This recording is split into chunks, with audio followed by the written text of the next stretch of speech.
La prensa iraní denominó a estos crímenes como los asesinatos de la araña, porque las víctimas habían sido atraídas como moscas a la telaraña del asesino. Todas sus víctimas, excepto una, habían estado alguna vez en la cárcel acusadas de ejercer la prostitución o por delitos relacionados con las drogas. En julio de 2001 fue detenido Said Hanai, un contratista de la construcción de 39 años, quien confesó ser el autor de los asesinatos. Hanai dijo que había decidido asesinar a las mujeres después de que un taxista confundiera a su esposa con una prostituta. El asesino araña afirmó que matar prostitutas está de acuerdo con las enseñanzas del Islam, que se refieren a prevenir los vicios y fomentar las virtudes.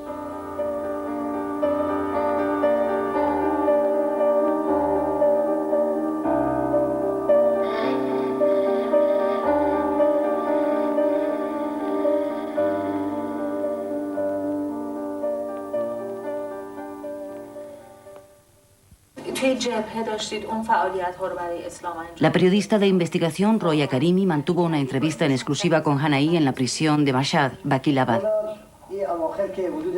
Casi al final, cuando ya había matado a 12 mujeres, la sequía acabó y empezó a llover. Entonces me di cuenta de que Dios me miraba con buenos ojos, que había tenido en cuenta lo que yo había hecho. Fue una forma de venganza. Y aún no ha acabado. Cuando me encerraron en una celda de aislamiento, hice el cálculo. Había identificado a otras 80 mujeres de la calle. Solo esperaba una oportunidad para poder asesinarlas. Había estado vigilando las guaridas de esas 80 mujeres de la calle. Pero no pude encontrar una excusa para que mi esposa saliera de casa. Solo podía hacer mi trabajo cuando ella se iba a alguna ceremonia religiosa. Al principio, Hanai se enfrentó con los hombres que iban en busca de prostitutas. Estaba ofuscado. Para él, cualquier mujer que estuviera parada en una calle era una prostituta, y cualquier hombre que se acercara a ella era un cliente. Hanai se peleaba con esos hombres inútilmente. Ellos le daban palizas. Pasó mucho tiempo y gastó mucho dinero persiguiéndoles por las calles, así que decidió cambiar de estrategia. Eligió a gente que no podía devolverle los golpes, a personas que ni siquiera imaginaban que les estaba tendiendo una trampa. Dado que la prostitución se considera un delito en Irán, las mujeres que la ejercen no tienen posibilidad legal de denunciar que son víctimas de acoso. Es decir, Hanai eligió a las mujeres menos protegidas de nuestra sociedad. Era obvio, por la forma en que vestían, que eran mujeres pobres. No tenían una buena higiene corporal ni dental. Algunas ni siquiera tenían dientes. Todo eso era una prueba de que vivían en la pobreza, tanto económica como cultural.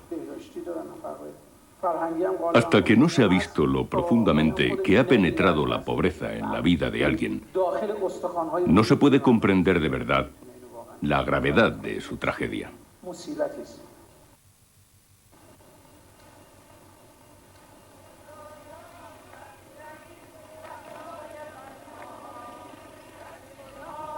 Mashhad, situada al nordeste de Irán, cerca de la frontera con Afganistán, es la ciudad más sagrada del país. El sepulcro del octavo imán, el jefe religioso de los musulmanes chiitas, ubicado en el corazón de la ciudad, atrae a millones de visitantes cada año. Said Hanai creció en el seno de una familia religiosa en un barrio obrero de la ciudad. En el diario que escribió durante su encarcelamiento, Hanai dice: «Desde mi infancia he sido bendecido con el amor de Dios. He sufrido varios accidentes, pero Dios me cuide y me ampara en cualquier cosa que haga». Después de su detención, la familia de Hanai insistió en su inocencia y en que solo cumplía con un deber religioso. Hace un par de noches soñé con una voz que leía el Corán. No estaba Said. Yo no podía ver a la persona que leía. Pero la voz dijo que Said había asesinado a esas personas inspirándose en los versos del Corán. Pongo a Dios por testigo. Solo Dios sabe qué le va a suceder. Esas mujeres que mi hermano ha asesinado no eran seres humanos. Said puso fin a la corrupción moral. Si hubiesen sido seres humanos, Said no las hubiera matado. Pero francamente, una puta no posee ni una pizca de humanidad. Así es. Said no es un asesino. Él pensaba que este país, que fue construido no hace mucho por el imán Jomeini, había sido limpiado de ratas y cucarachas. Pensaba que había sido purificado para librarlo de la corrupción, la prostitución y la monarquía. Pero 20 años después de la Revolución Islámica, todo eso sigue existiendo de manera más o menos encubierta en esta República Islámica.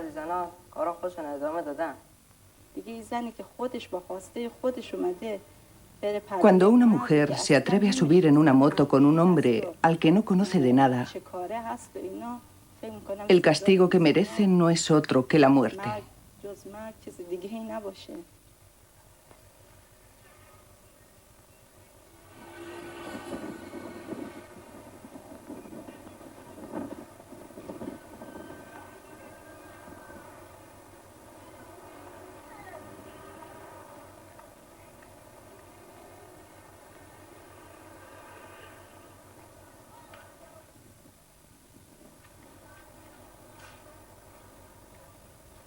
¿Sabían ustedes a qué se dedicaba su hija últimamente?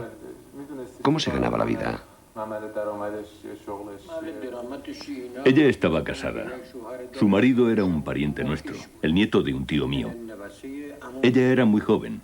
Tenía más o menos 10 años cuando vinieron y se la entregué. Quiero decir, cuando se la entregué en matrimonio. Se la llevaron cuando ella tenía 10 años. Los parientes dijeron que querían que se hiciera mayor entre ellos. Así sería uno de ellos. Unos cuantos años después, su marido tomó una segunda esposa. Desde entonces ya no volvió a hacerle el menor caso a mi hija. Ella tenía 6 hijos, pero su marido no le daba nada de dinero. ¿Qué podía hacer? Tenía 3 chicas y 3 varones. ¿Qué edad tenía ella cuando su marido tomó una segunda esposa? Tenía 20 años. Así que se casó con otra mujer 10 años después de su boda.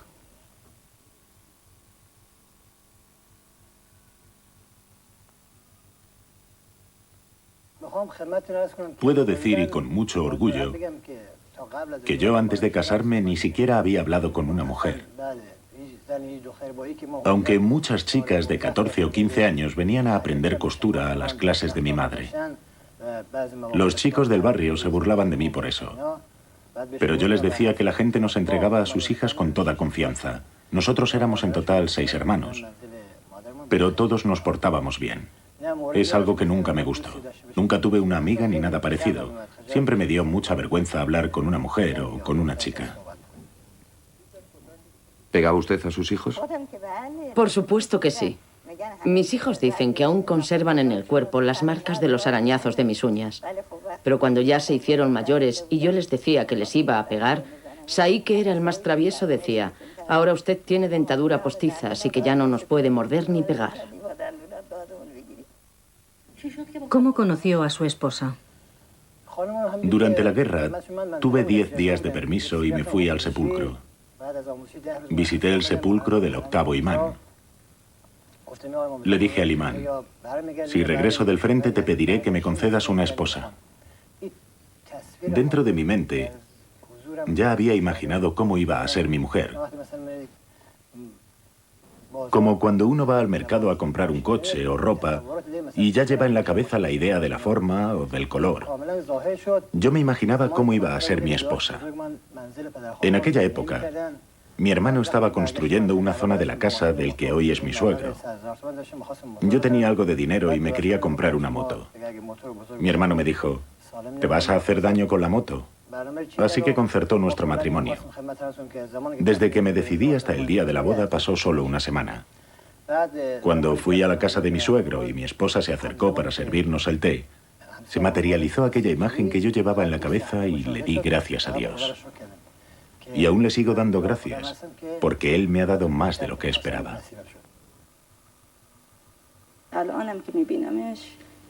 Mis sentimientos hacia él no han cambiado. Algunos me preguntan: ¿cómo vas a vivir con él si le ponen en libertad? Y les contesto, nunca le he visto hacer nada malo desde que estamos casados.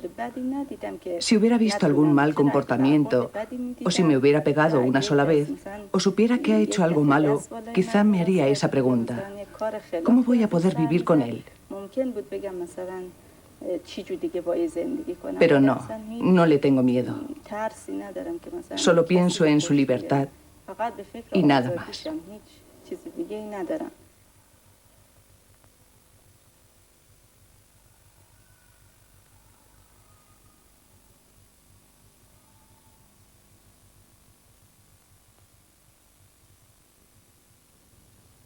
Cuando iba a hacerlo, primero me escondía hasta que encontraba a una de esas mujeres. Después me metía en el coche y me acercaba para hablar con ella. Enseguida empezábamos a negociar. Ellas siempre me preguntaban si tenía un lugar a donde ir. Hablábamos bastante. Yo les preguntaba, ¿cuánto tiempo piensas seguir dedicándote a esto? Y ellas solían contestarme, necesito conseguir mi dosis de droga. ¿Todas eran drogadictas? Yo no las conocía bien, pero de las 16, unas 14 eran drogadictas y las otras 2 o 3 siempre llevaban algo de droga encima. Vendían drogas y vendían su cuerpo. Dios sabe que cuando veo a esas chicas que se acercan a los teléfonos públicos, que están para ser útiles a la gente, y los usan para arreglar una cita con algún hombre, me enfado tanto que si no tuviera miedo de esta sociedad, cogería a esas chicas por los pelos y las cortaría en pedazos. Quiero decirle a la gente que está viendo estas imágenes que si las autoridades se encargaran de esas mujeres, sería estupendo. Pero si no lo hacen, habrá más gente como Said Hanahi en este mundo. Habrá más gente que continuará lo que él empezó. Desde que fue detenido, unas 10 o 20 personas me han pedido que siguiera con la labor de mi padre. Y yo les contesto, ya veremos lo que pasa. En Irán, la prostitución es ilegal y las prostitutas pueden llegar a ser ejecutadas o lapidadas hasta la muerte si están casadas. Aún así, es posible encontrar prostitutas en casi todas las ciudades del país. Mashhad es un importante destino turístico y está situada en la ruta de la droga que llega desde Afganistán camino hacia Europa y Norteamérica. No existen estadísticas oficiales sobre la prostitución en Irán, pero después de la detención de Hanahi, la policía de Mashhad ha anunciado que en la ciudad trabajan unas 5.000 prostitutas. Se estima que el tiempo medio que las prostitutas tardan en encontrar un cliente en la calle está entre 3 y 5 minutos.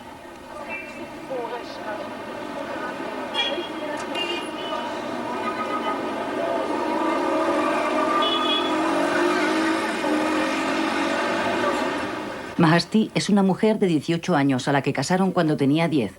Ha sido obligada por su marido, heroinómano, a trabajar durante años como prostituta. Él me dijo, vamos al centro de la ciudad, yo te acompañaré. Pero yo tenía demasiada vergüenza. Me dijo, maquíllate mucho. Y le hice caso. En aquella época yo tenía el pelo largo. Después me dijo, quiero que te comportes como esas putas que andan por las calles. Fíjate en lo que hacen. Ríete como ellas. Me cogieron un par de veces, pero a mitad de camino me bajaba del coche. Me iba a casa de mi abuela y le pedía dinero prestado. Él se dio cuenta de que se lo había contado a mi familia y me rajó la pierna y el brazo. Me daba latigazos con un cable y eran unas palizas terribles.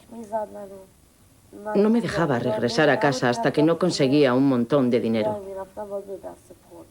Después aprendí lo que tenía que hacer. Me llevó a un burdel y trabajé allí. Mahasti es una joven de 18 años. Cuando la ves, parece ser una mujer feliz. Pero es una prostituta de la que han abusado de la peor manera durante toda su vida. Los ojos de Mahasti son los más preciosos que jamás he visto. Pero su cuerpo es uno de los más trágicos que se puede tener. Su padre le rompió los brazos y las piernas. Su marido le hizo cortes en la mano con una navaja. Todo su cuerpo está cubierto de cicatrices, de heridas que ella misma se infligió con cuchillas y navajas. Así que no queda el menor atisbo de belleza en ningún rincón del cuerpo de esta joven y hermosa mujer. این باعث شده که هیچ زیبایی در بدن این دختر بسیار زیبا و جوان باقی نمونه.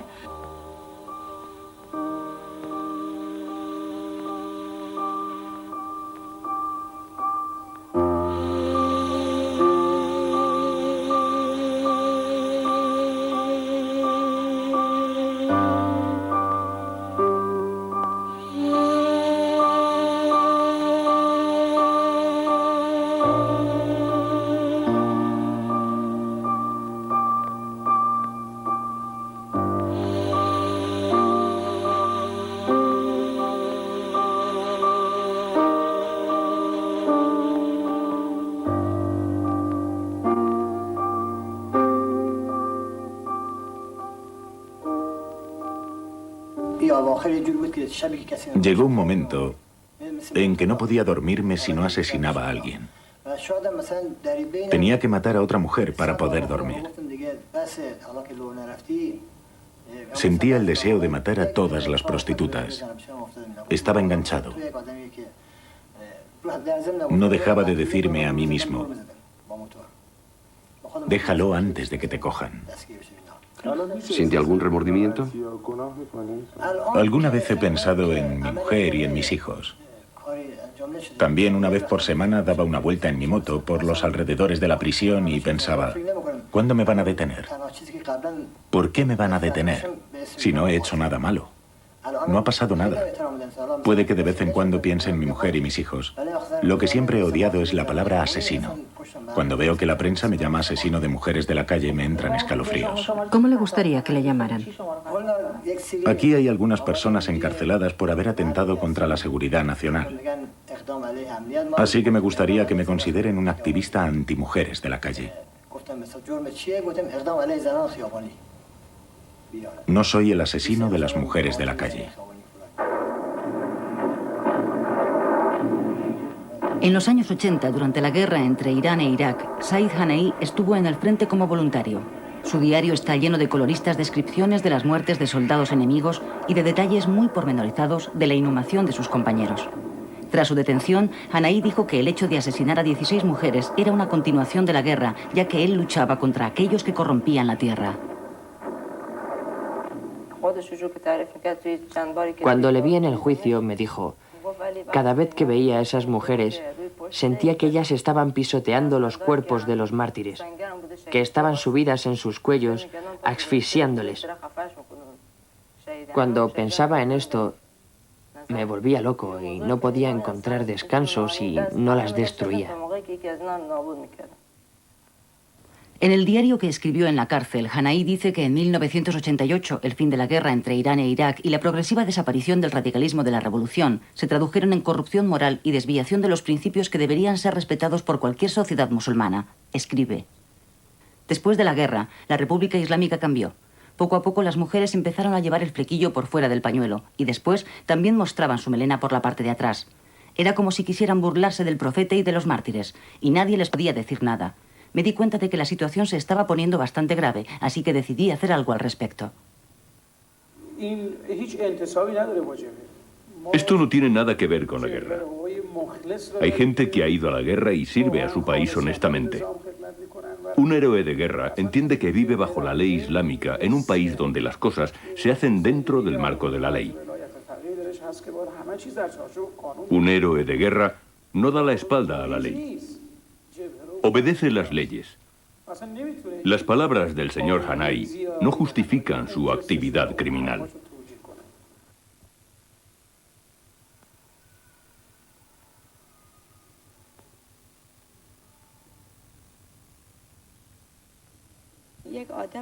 Si hubiera encontrado cosas fuera de su sitio en la casa, me hubiera dado cuenta enseguida. Hubiera preguntado por qué había cosas descolocadas.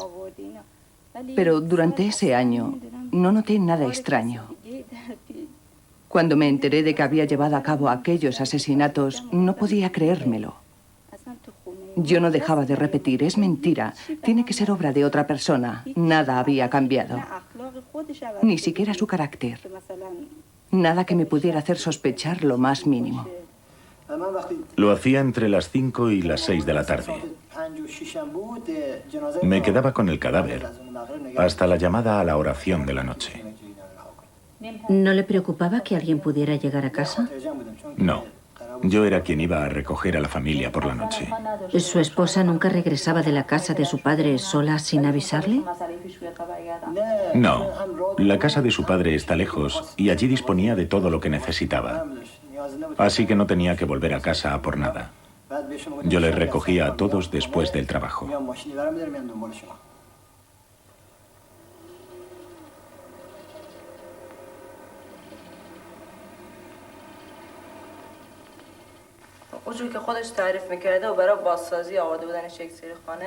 Durante el juicio se hizo una reconstrucción de los hechos. Cuando la mujer entraba en nuestra casa, mi padre cerraba rápidamente la puerta con llave. Se guardaba la llave y le entregaba el dinero. Supongo que la mujer se quedaba por aquí. Empezaba a contar el dinero. Entonces él rápidamente la cogía por el cuello desde atrás y la tiraba al suelo. Ya tendida en el suelo, le quedaba poca energía, porque muchas de ellas eran drogadictas. Él presionaba su cuello con la rodilla y su cara con las manos, hasta acabar con ella. Tardaba menos de media hora. Media hora aquí en casa y otra hora y media para deshacerse del cadáver.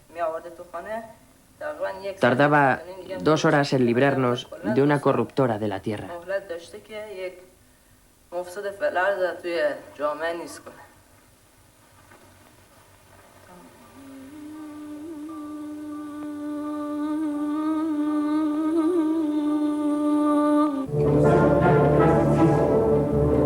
Si están dispuestos a ejecutar a mi padre, pero no a limpiar la sociedad, entonces seré yo, o cualquier otro, quien tenga que hacerlo.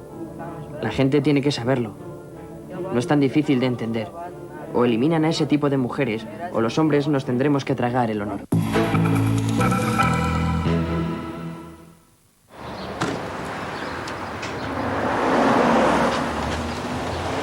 Este año, Telefónica ha vuelto a bajar las tarifas. En llamadas provinciales, en interprovinciales, en internacionales, de fijo a móvil y la cuota de conexión. Y para todos. Telefónica. 2002 es doble Navidad y lo vamos a celebrar. Busca los juguetes doble Navidad solo en Toys R Us, la casa de los juguetes. Con la nueva Sandstorm de Black & Decker podrás lijar, pulir y decorar lo que quieras, donde quieras. Crea tu propio hogar con Black & Decker.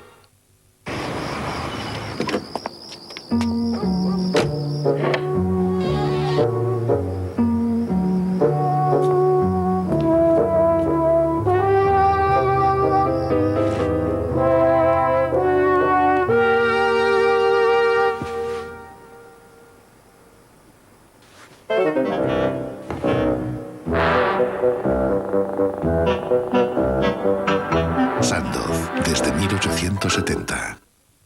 Hola, estoy aquí con Robin y con Mirley. Son 2 niños de Guatemala. Estos niños están apadrinados y gracias a eso pueden ir a la escuela y hacer que sus condiciones de vida sean mucho mejores. Tú puedes contribuir a que eso pase y te espero el día 22 de diciembre en la gala Padrinos para el Triunfo en la primera. Porque entre todos podemos cambiar el mundo. Participa llamando a este teléfono y no faltes a la gran cita. Estarán todos. Padrinos para el Triunfo. El domingo a partir de las 4 de la tarde en la primera.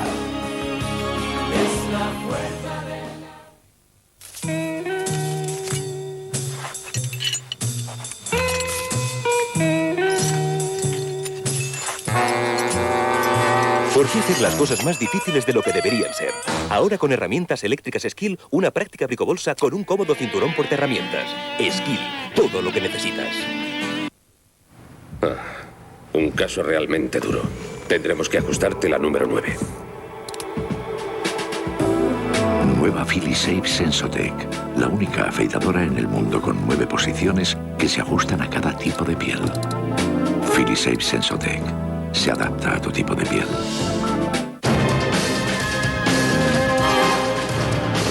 La afeitadora elegida por James Bond también se adapta a tu tipo de piel. Papá, mamá, ¿habéis pensado qué vais a hacer cuando seáis mayores? Yo voy a ser astronauta y no os podré cuidar porque tardaré un mogollón en ir y volver de Marte. Bueno, claro, también está Nico. Hola. Pero no sabe ni atarse los zapatos. Hay unos planes de pensiones de BBVA con rentabilidad garantizada en los que además el banco aporta un 2% extra para que no os preocupéis de vuestro futuro y nosotros tampoco. Integram-se que a coisa bonita assim que completamente da vida como sempre eu imaginei. Nadie hace freidoras como Ufesa. Ni planchas, ni aspiradoras, ni batidoras, ni cafeteras, ni exprimidoras. Ufesa, ¿quieres más? Este es un homenaje al grano, a la báscula, a las compras compulsivas, a los antidepresivos, a eso de la belleza interior, al caos, a esas que quieren ligar con tu novio. Este mes estrena Imagen con Glamour, cientos de ideas de moda, un curso de maquillaje y además los trabajos con más futuro. Ni planchas, ni tostadoras, ni batidoras, ni sandwicheras, ni exprimidores.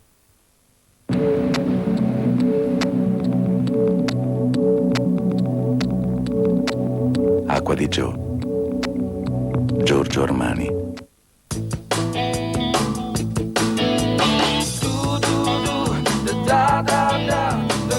Ya puedes hacer de la tarea de planchar casi una afición. Plancha Sensic Super Vapor Bosch. 2200 vatios de potencia, super resistencia y super suavidad. ¡Enhorabuena! Hola. Oye, mira, que estaba buscando una novela La primera edición, claro. que se ve que pone los pelos de puntos. Vale, que algo de rosa. Busco una novela romántica con un final muy triste. ¿Sabes quién ganó el premio del 97? Pues no. El semifinalista. Sueco. Italiano. De bolsillo. En la FNAC sabemos lo que vendemos. Como sueco. La agenda FNAC 2003 te la damos gratis con compras superiores a 25 euros. Tenía 28 años cuando sucedió. Atacó mi sistema nervioso central. Ahora todo mi cuerpo está alterado. A veces casi no puedo ver. Otros días no puedo andar. 18 de diciembre, Día Nacional de la Esclerosis Múltiple. Ayúdanos a restablecer el circuito. Con la colaboración de Radio Televisión Española. ¡Qué resfriado! Me voy a tomar un Frenadol, que el sábado me voy de pesca. ¿Qué se le va a hacer? ¿Qué pasa? Bueno, adiós. Que se anula lo de la pesca. Y la buena noticia es que por fin podemos limpiar el trastero. Frenadol Complex frena rápidamente los síntomas del resfriado y de la gripe. Lea las instrucciones de este medicamento y consulte al farmacéutico.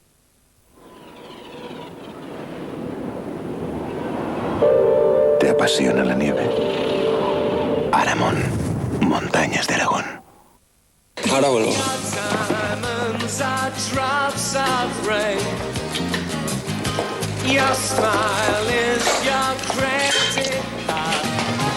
Cierra los ojos. Lo último de Viceroy no es un reloj. Viceroy Fashion, Men and Woman Collection. ¿Hay algún hotel cerca por aquí? Un hotel en la montaña. Si viene aquí alguien, lo recibo a tiros. Un paisaje de pesadilla. Un enigma por descubrir. ¡La vas buscando, cabrón! El refugio del mal. Estreno el 20 de diciembre, solo en cines.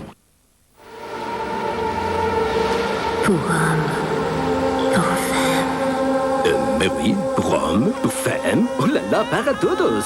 Esas navidades, la nueva tarjeta libre. La tarjeta con la tarifa única más pequeña, 21 céntimos minuto. Y llévate este Nokia por 79 euros con 60 euros en llamadas. Esta Navidad la celebramos juntos. Pues a mí me huele bien.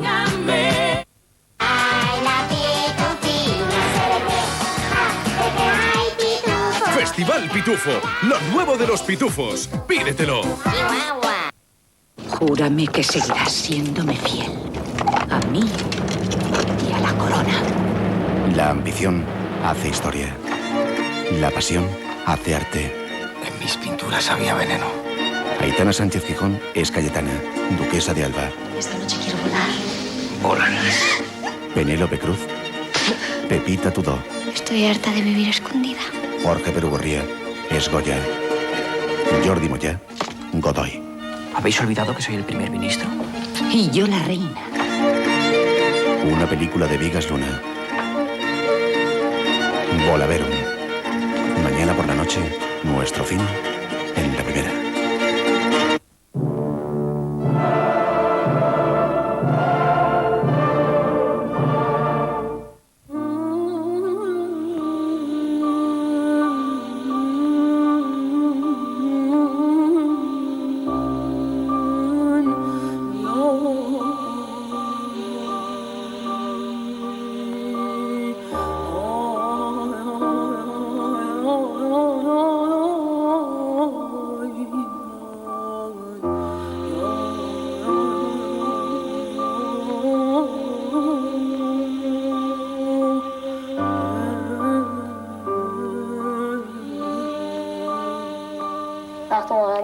Cuando mi madre se marchó me dijo, voy a comprar y ahora vuelvo. ¿Qué es lo que iba a comprar? Opio. Se marchó hacia las 5:30.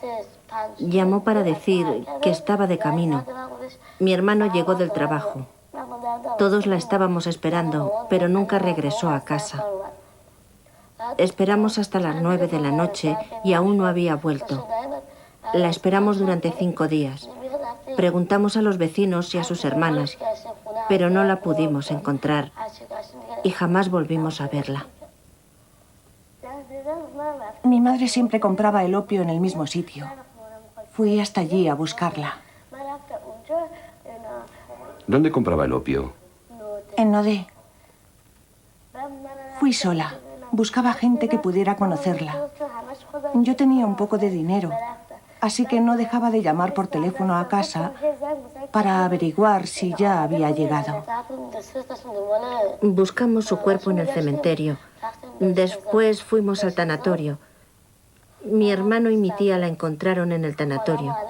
La lavamos y después la enterramos.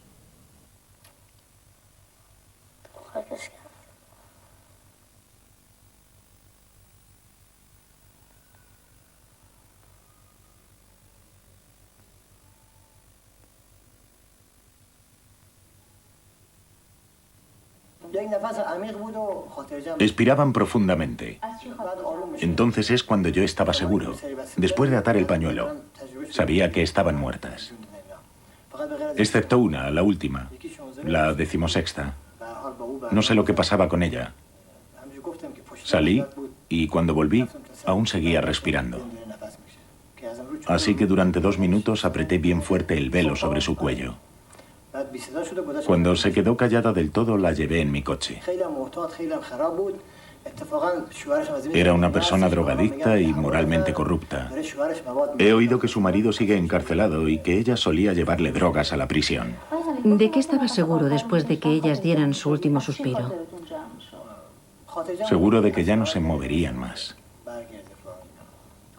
¿Y si eso no era así? Les pisaba el cuello tal y como estaban.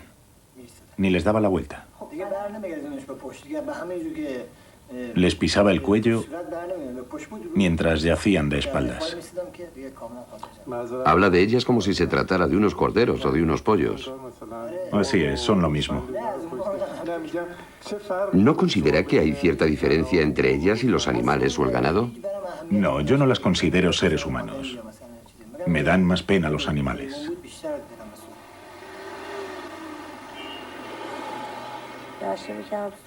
Me drogo para poder dormir hasta las 8 o las 9 de la mañana. Me llaman la fugitiva porque estoy siempre huyendo. Voy continuamente de un lado para otro. Nos llevan con ellos. A veces tengo que estar con 10 o 20 hombres. Si no somos amables, nos echan a patadas. Una vez caí bastante enferma. ¿Conoces el SIDA? No. Pero dicen que voy a enfermar de SIDA en 5 años. Que en 5 años ya sabré lo que es.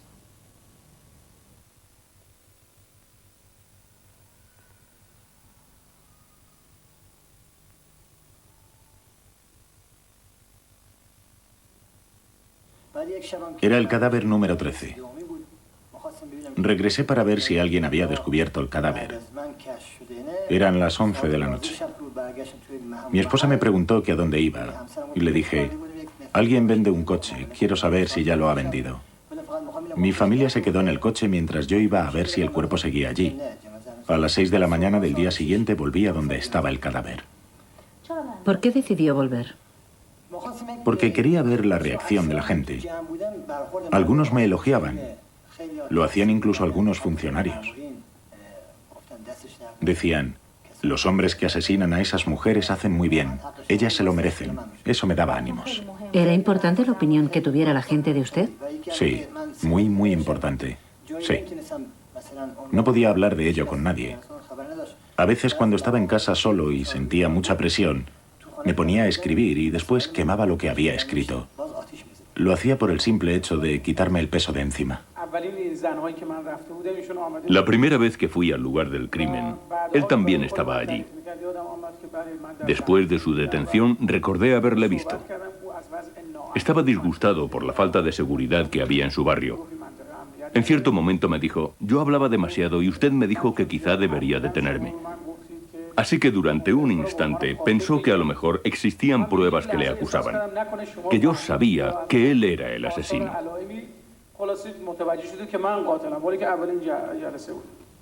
El 27 de julio de 2001, Said Hanahi fue detenido. Aunque la policía no había revelado los detalles de las investigaciones que condujeron a su detención, admitió que habían contratado a varias prostitutas para atrapar al asesino araña. Después de la detención de Hanahi, la prensa reformista pidió que se castigara rápidamente al asesino, pero la prensa conservadora le absolvió y responsabilizó al gobierno de haber creado una sociedad propicia al florecimiento de la corrupción moral. Mientras que las fotografías mostraban a Hanahi posando con orgullo junto a la policía y bromeando con los periodistas, un diario conservador preguntaba, ¿quién debería ser juzgado? ¿Aquellos que se dedican a erradicar la corrupción o aquellos que están en su raíz? Cuando estaba en casa de mi tía, todos los vecinos decían, esas mujeres estaban corrompidas moralmente. No puedo decir que fueran buenas personas, así que simplemente les taché la cara. Tengo entendido que te gustaría ser periodista cuando seas mayor. ¿Por qué? Una vez leí un libro sobre un asesino en serie. Así que se me ocurrió que podría recortar los artículos que han aparecido sobre esto en el periódico y hacer con ellos mi propio libro. En el libro yo escribiría que mi madre y todas las mujeres a quienes este hombre asesinó eran mujeres inocentes. Por eso he decidido ser periodista. ¿Qué sentiste cuando viste a Said Hanahi por primera vez? Quise matarle. ¿Cómo? Con mis propias manos, de la misma manera que asesinó a mi madre. Al principio tuve unos sentimientos muy infantiles. Me sentía triste, pero después lo pensé mejor y me di cuenta de que mi padre es un gran hombre. Es como un gran héroe de guerra. Y como un mártir que se inmola y hace saltar a los enemigos por los aires. Él quería sacrificar su vida por su pueblo, para que cuando yo sea mayor, la corrupción moral no me estropee la vida. Antes de la detención de Hanahi, los informes de la policía indicaban que el asesino en serie no había tenido contacto sexual con sus víctimas y que no existían indicios de que las mujeres asesinadas hubieran mantenido relaciones sexuales con un mismo hombre. Pero unas pocas semanas después de su detención, Hanahi fue acusado de haber mantenido relaciones impropias con sus víctimas antes de estrangularlas. En su diario, Hanahi asegura que los policías le torturaron psicológicamente para obligarle a confesar que había cometido adulterio. Escribe, muchos de mis compatriotas me apoyaban, así que los funcionarios me acusaron de eso con el fin de desviar la atención de la gente del verdadero asunto. La actitud oficial hacia los asesinatos cometidos por el asesino araña indicaba que Hanahi sería considerado culpable por el tribunal de lo criminal que le iba a juzgar. Pero sus hermanos insistieron en su inocencia e hicieron llegar una súplica a unos antiguos jefes de Hanahi, los que le habían encargado las obras de construcción de un sótano comercial.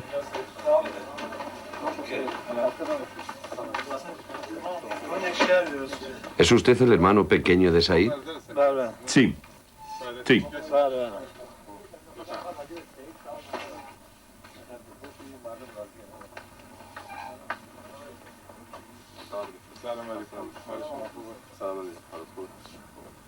¿Qué recuerdo tiene usted de Said Hanei? Era un buen hombre. Él hizo este sótano. Jamás he tenido ningún problema con él. ¿Qué pensó cuando se enteró de que era el asesino araña? Su intención fue cortar de raíz un problema social. Su conciencia tuvo que estar muy turbada para hacer lo que hizo. Pero no debía haber actuado por su cuenta. Tendría que haber colaborado con las autoridades. Pero no es una mala persona. Solo quería que sirviera como advertencia a los responsables de la corrupción moral. Aquí no había nada. Excavó este subterráneo casi con sus propias uñas. Era como un comandante. Quiero decir que era muy trabajador. Interiormente no era una mala persona. Fueron sus creencias islámicas las que le impulsaron a querer deshacerse de esas mujeres. Pero no se daba cuenta de lo que hacía. Estaba enfermo. Yo trabajé aquí con él. Nadie se atrevía a bajar si no lo hacía él primero. Para nosotros era como un comandante durante la guerra. ¿Cuál es su opinión acerca de lo que ha hecho? La gente a veces comete errores. Y él ha cometido un error. Nuestra religión no consiente asesinos como estos. Pero así son las cosas, a veces ocurren cosas así. Desde que el mundo es mundo, siempre han ocurrido cosas así. Quizás se haya dejado llevar por el fanatismo, o quizás fue por la manera en que un conductor trató a su mujer y eso le hizo pensar, voy a exterminarlas de la faz de la tierra. Pero cometió un error. Todos somos pecadores, y los pecadores cometen errores. ¿Cree que debería ser ejecutado? Sí, por supuesto que sí. Cuando supimos lo que había ocurrido, nos quedamos pensando, ¿cómo nos tratará la sociedad ahora? La primera noche, mi hijo parecía un muerto viviente. Por lo menos estuvo 2 días sin salir para nada de casa. Cuando salió pasado un tiempo, al regresar a casa, me di cuenta de que estaba mejor de ánimo. Parecía estar contento. Me dijo, mamá, todo el mundo me dice que debería estar orgulloso de lo que ha hecho mi padre. A mí también me pasa lo mismo. Toda la gente me dice que él no ha hecho nada malo. Si alguien mata a una sola persona, es una vergüenza. Él cometió 16 asesinatos, pero nadie dice que lo que ha hecho esté mal. Todo el mundo me dice que debería sentirme orgullosa.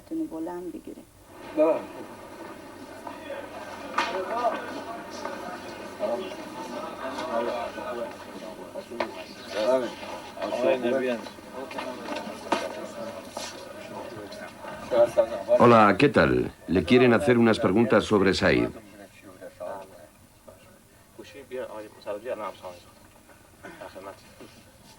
¿Qué opinión tiene usted de Hanai?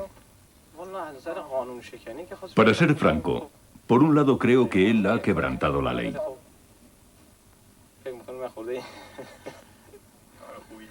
Pero pienso que durante cierto tiempo no hubo corrupción moral. Los corruptos estaban asustados, así que algunos piensan que lo que hizo fue fantástico. ¿Y usted qué piensa? Creo que ha hecho lo correcto. Tendría que haber seguido.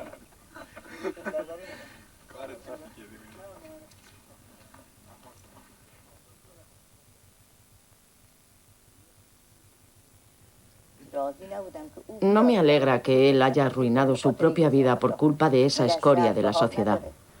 Tendría que haber sido el gobierno quien se encargara de detenerlas. Quizá es que prefieren que anden por ahí o quizá es que no pueden con ellas. Pero no estoy contenta de que su vida esté ahora destrozada por esas mujeres. Su hermana no para de llorar mientras da de mamar a su hijo. Solo espero que ni ella ni el niño caigan enfermos. Si usted fuera el juez, ¿qué tipo de condena le impondría? ¿10, 20 años de prisión o cadena perpetua? Yo actuaría de acuerdo con la sagrada ley islámica. Porque, ante todo, somos musulmanes. No nos importa lo que hagan otros países. Nosotros nos guiamos por la ley islámica. Y según la ley islámica, ¿cuál sería su castigo? Ojo por ojo. El comportamiento de Hanai durante el juicio fue totalmente impredecible. He seguido su historia desde el principio, tanto su detención como sus confesiones, pero hasta que no le vi por primera vez en el juicio, nunca me imaginé que pudiera existir una persona como él. Es un hombre con mucha fuerza y confianza en sí mismo. Cuando se reunió con su familia, parecía que acababa de regresar de un peregrinaje. Era impresionante. La manera en que miraba a su familia me recordaba a la de los peregrinos que regresaban orgullosos de la Meca. Debido a su especial situación religiosa y social, ellos han pasado por una experiencia que los demás no han tenido. Según el Código Penal Islámico de Irán, ciertos pecados castigados con la muerte convierten al pecador en sangre inútil. La ley no define claramente cuáles son estos pecados y deja en manos de los eruditos de la religión el decidir quién es sangre inútil. Durante su juicio, Hanai insistió en que las mujeres a las que había asesinado eran sangre inútil y merecían morir. Frente a los familiares de las víctimas presentes en el juicio, Hanai dijo que su religión le obligaba a librar a la sociedad de individuos corruptos. Cuando la ira se apodera de mí, me es imposible mantener el control. Las personas que han redactado las leyes tan ambiguas tienen una gran responsabilidad en esto. Si el concepto de sangre inútil estuviera claramente escrito en nuestras leyes, con el sentido de que una persona puede ser condenada a muerte por un decreto religioso, entonces no todo el mundo se permitiría pensar que aquellas mujeres eran sangre inútil, solo porque estaban haciendo la única cosa que podían hacer para ganarse la vida. A lo largo del juicio, el ayatolá Islam Mansuri rechazó las alegaciones presentadas por Hanai de que había actuado por deber religioso. Consideró a Hanai culpable de asesinato y le condenó a muerte. Todos estos temas están explicados en nuestros libros sagrados, pero el Código Penal no es un libro religioso. Hay que saber muy bien lo que significa la expresión sangre inútil antes de actuar. Hay que entender la definición. Hay que estar muy seguro de que esa persona merece morir. No se puede cometer un error con la pena de muerte. Eso no quiere decir que los jueces sean los únicos que pueden decidir quién es sangre inútil, no. Hay otros que también pueden hacerlo. Pero hay una definición clara de qué personas y en qué situaciones pueden interpretar esa expresión. No puede ir cualquiera por la calle y decidir sin más que una determinada persona es sangre inútil. Ese es un criterio que carece de fundamento. ¿Qué sintió cuando oyó la sentencia? Cuando me detuvieron, pensé que me iban a ejecutar de inmediato. No me importa. Ni siquiera he leído la sentencia. Mi familia y mis amigos sí la han leído. No se trata de uno o dos casos contra los que podamos presentar una alegación o algo así. Ellos pueden hacer lo que quieran conmigo. Pero a mí me gustaría que prestaran atención a mis ideas, que se hablara de ellas en las universidades, que se fijaran en las razones que hay detrás de mis acciones. Por ejemplo, si desean ahorcarme en público. Yo soy solo una persona. Es como un estanque lleno de peces. Se puede introducir o sacar algún pez. Pero lo principal es que el agua no se contamine.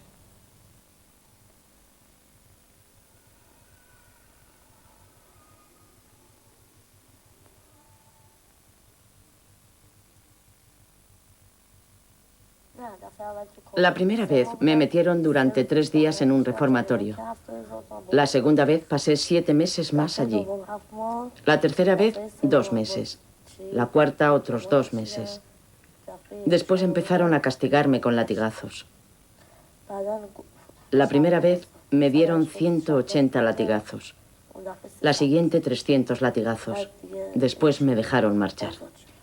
¿No tenías miedo de que la siguiente vez te dieran más latigazos y te hicieran más daño? Yo sabía que iban a volver a detenerme. ¿No te dolían los latigazos? La primera vez sí, mucho. Por ser la primera vez y porque fueron muchos latigazos. La segunda vez no me dolió. Entonces ya tenía la piel bien curtida. No me podían hacer daño. ¿Cómo sabías que iban a volver a detenerte y a darte latigazos? Es un sexto sentido.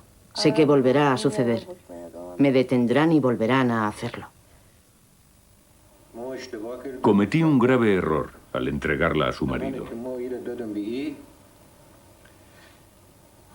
Su madre, que Dios conceda el descanso a su alma, dijo: no, no entregues tu hija a ese hombre. No sabe cuidar de una esposa. ¿La madre de quién dijo eso? Su madre, mi primera mujer. La madre de mi hija asesinada. Entiendo, su primera esposa.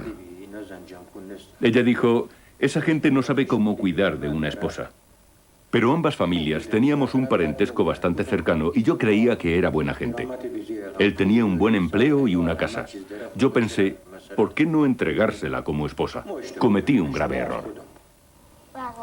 Desde la muerte de mi madre estamos viviendo con una tía. Si no fuese por ella no tendríamos dónde vivir. Esta es nuestra habitación. Está prácticamente vacía. Mi hermano, que tiene 15 años, trabaja para poder comprarnos cosas. ¿Y dónde trabaja? Limpiando. ¿Dónde? En una fábrica de frigoríficos. ¿Crees que vas a poder seguir con tus estudios? Con mi hermano trabajando, sí.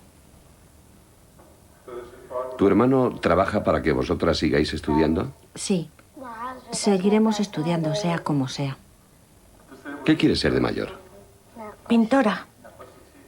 ¿Qué te gustaría pintar? De todo para poder ganarme la vida. Has dicho que te gustaría dibujar el retrato de Said Hanai. ¿Por qué? Porque él fue quien mató a mi mamá. Ella era inocente.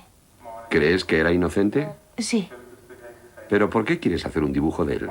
para que todo el mundo sepa que mi madre era inocente.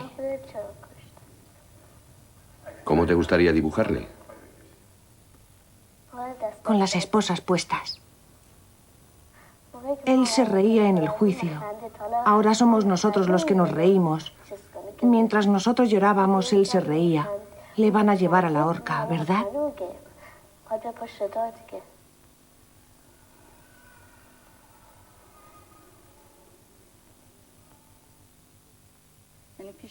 Él solo pensaba que eran mujeres pecadoras y que se merecían la muerte. No sabía absolutamente nada de leyes ni cosas de esas. No sabía que quien les castigara tendrían que hacerlo de acuerdo con la ley. No tenía ni idea de esas cosas. ¿Y ahora qué piensa usted que va a ocurrir? Nosotros confiamos en que sea Dios quien le juzgue. Dios le amparará si es que ha hecho lo que debía. Y si no, si ha pecado, le pedimos a Dios que le perdone.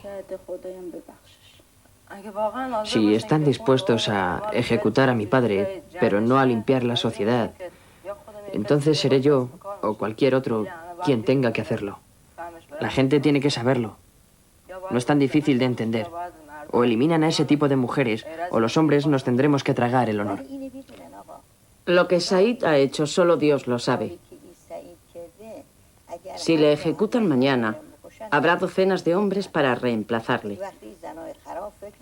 Esas mujeres de comportamiento indecente no deben pensar que cuando él ya no esté, van a quedar libres y tan contentas.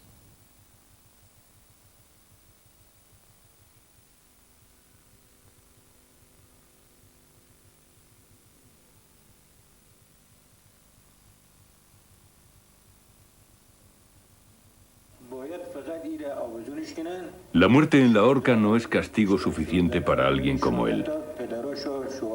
Los padres y los maridos de las 16 mujeres asesinadas deberían ir a por él y cortarle en pedazos. Solo así nos sentiríamos satisfechos. Así es como merece morir. Solo entonces nos quedaríamos tranquilos. Ahorcarle y después retirar su cuerpo como si de un perro muerto se tratara no sirve para nada. Debería experimentar el mismo sufrimiento que él ha hecho pasar a esas mujeres. ¿No gritaron y lucharon las mujeres cuando las mató? Él asfixió y estranguló a aquellas pobres mujeres. ¿No le rogaron y le suplicaron que no lo hiciera? Cuando acabamos la entrevista me dijo con una sonrisa socarrona: ¿sabía usted que la primera mujer que asesiné se llamaba Karimi como usted? Era increíble que después de pasar por un juicio y por la cárcel, y no olvidemos el trato que un asesino recibe en una prisión, aún se sintiera orgulloso de haber cometido aquellos asesinatos. En cierta manera, estaba insinuando que yo podía haber sido una de sus víctimas. Lo dijo con una frialdad increíble.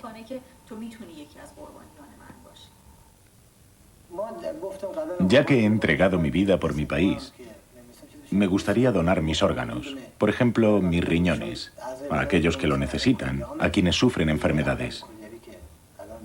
Con mis órganos puedo salvar una vida de alguien que lo merezca.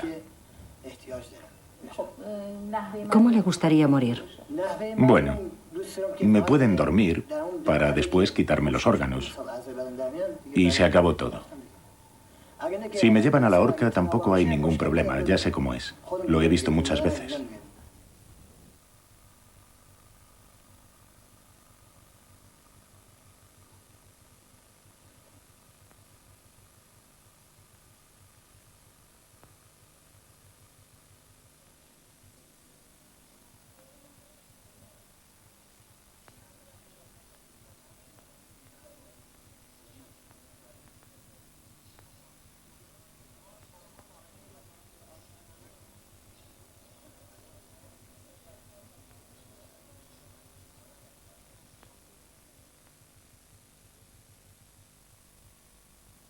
¿Saben los niños de tu colegio lo que le ocurrió a tu mamá?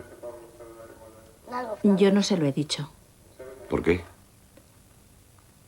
Porque se burlarían de mí. ¿Sientes vergüenza? Sí. ¿Lo piensas contar algún día cuando seas mayor? Pienso escribir un libro. Me daría demasiada vergüenza hablar de esto.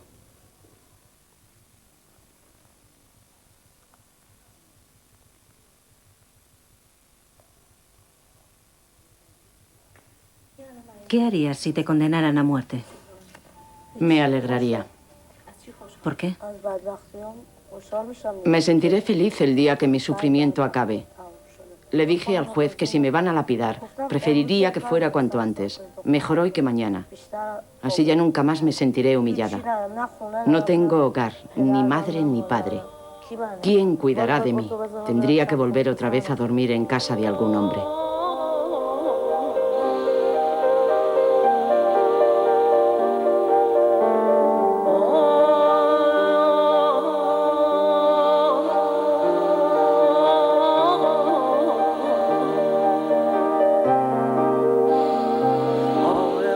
A una semana de la festividad de la Natividad, en mi nombre y en el